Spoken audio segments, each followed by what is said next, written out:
ভালো সময় কাটিয়ে উঠতে না উঠতেই খারাপ সময় সামনে এসে হাজির হয়। তো হ্যালো এভরিওয়ান, গুড মর্নিং। কেমন আছো সবাই? আশা করি খুবই ভালো আছো। তো আমরা আছি ভালো মন্দ মিশিয়ে। কেন বললাম কথাটা, কিছুদিন থেকেই, কিছুদিন না, প্রায় 1.5 মাস হয়ে গেল। 1.5 মাস থেকে মামের পাপার যে প্রবলেমগুলি দেখা দিচ্ছে সেটি মানে কমছে তো নাই, দিন দিন একটার পর একটা সমস্যা বেড়েই যাচ্ছে। বয়সটা সেরকম কিছুই হয়নি, কিন্তু অসুখ বিসুখ এমনভাবে মানে চাপিয়ে ধরছে আমাদের যে কোনোভাবে আর উঠে দাঁড়াতে পারছি না। একটা ডাক্তার দেখাচ্ছি, কিন্তু ডাক্তার কোনো কিছু ধরতেই পারছে না। তারপরে আবার ডাক্তার চেঞ্জ করছি, সেখানেও কিছুটা পরিমাণে ভালো হলেও আবার অন্য সমস্যা দেখা দিচ্ছে। তাই ভাবছি এখন মামি বাবাকে নিয়ে বাইরেই যেতে হবে ডাক্তার দেখাতে। কিন্তু এখন সামনেই মামের স্কুলের এক্সাম, মানে সেকেন্ড টার্ম এক্সাম শুরু হয়ে যাবে।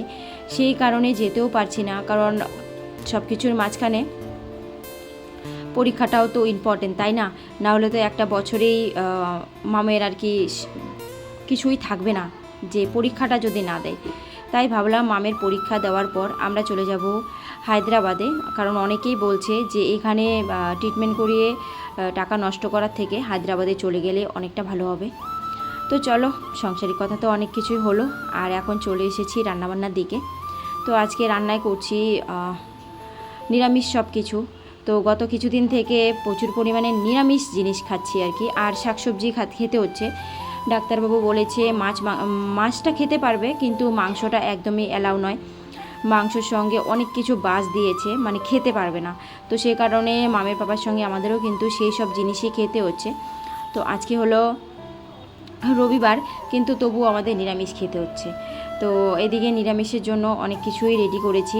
তো এদিকে ডাল ভিজিয়ে রেখেছিলাম, তো চাল আর ডাল বেটে নিচ্ছি এখন, কারণ আমার হাতে বাটা মশলা খেতে বেশি ভালো লাগে, তোমাদের বলেছিলাম। আর আমাদের মিক্সচার ছিল, মিক্সচারটা না কি হয়েছে, খারাপ হয়ে যাওয়ার পর ওটা ঠিক করতেও দিইনি, আর নতুন করে মিক্সচারও আনিনি, কারণ আমার শিলে বাটা মশলাই খাই, তো মিক্সচারের খুব একটা প্রয়োজন হয় না।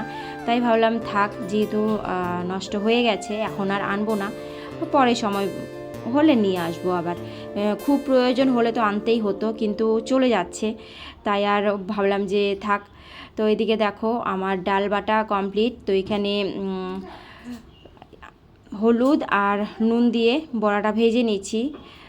ঝালটা পরিমাণে খেতে কম বলেছে, তাই আর লঙ্কা দিয়ে নিলাম না কুচি কুচি করে।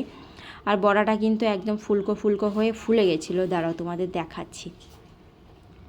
এই দেখো বড়াগুলি কিন্তু মুচমুচে হয়েছে, একটু আতপ চালের দিয়েছিলাম, তো চালটা দেওয়ার কারণে বড়াটা কিন্তু খুব মুচমুচে হয়েছে। আর আজকে বড়াটা করব কোয়াশ দিয়ে, আলু দিয়ে রসা করব। তো এখানেও পরিমাণ মতোই মশলা দিয়েছি, খুব পরিমাণে মশলাটাও ছেড়ে দিয়েছি খাওয়া। তো তোমরা অনেকে হয়তো বলতেই পারো যে এত তেল মশলা কম দিয়ে কেন খাচ্ছি, এই কারণটা মামের পাপার জন্যই। আর এদিকে মাম চলে এসেছে স্কুল থেকে, আমি রান্না করতে করতে মামের পাপাই আজকে নিয়ে এলো, আমার অনেকটা দেরি হয়ে গেছিলো বলে। তো মাম কিন্তু বড়া খেতে শুরু করলো, কারণ মামের ফেভারিট ডালের বড়া বা ডালের বড়ার ঝোল মামের কিন্তু খুব ফেভারিট। তো ডালের বড়া দেখে তো মাম আর থাকতে পারছে না, বলে তাড়াতাড়ি ড্রেস খোলো, আমি হাত মুখ ধুয়েই খেতে বসবো। তো এদিকে গরম মশলা গুঁড়ো দিয়ে দিলাম। এই তো ঝোলটা ফুটে উঠলেই নামিয়ে নেব। তো আজকে রান্নায় ছিল ডালের বড়ির রসা, ডাল, ভেন্ডি ভাজি, আর এদিকে করেছিলাম কচুর শাকটাও আজকে টক দিয়ে করেছি, মানে আমি খাবো বলে টক দিলাম একটু। আর এদিকে ডালের বড়া। তো এই ছিল আজকে রান্না।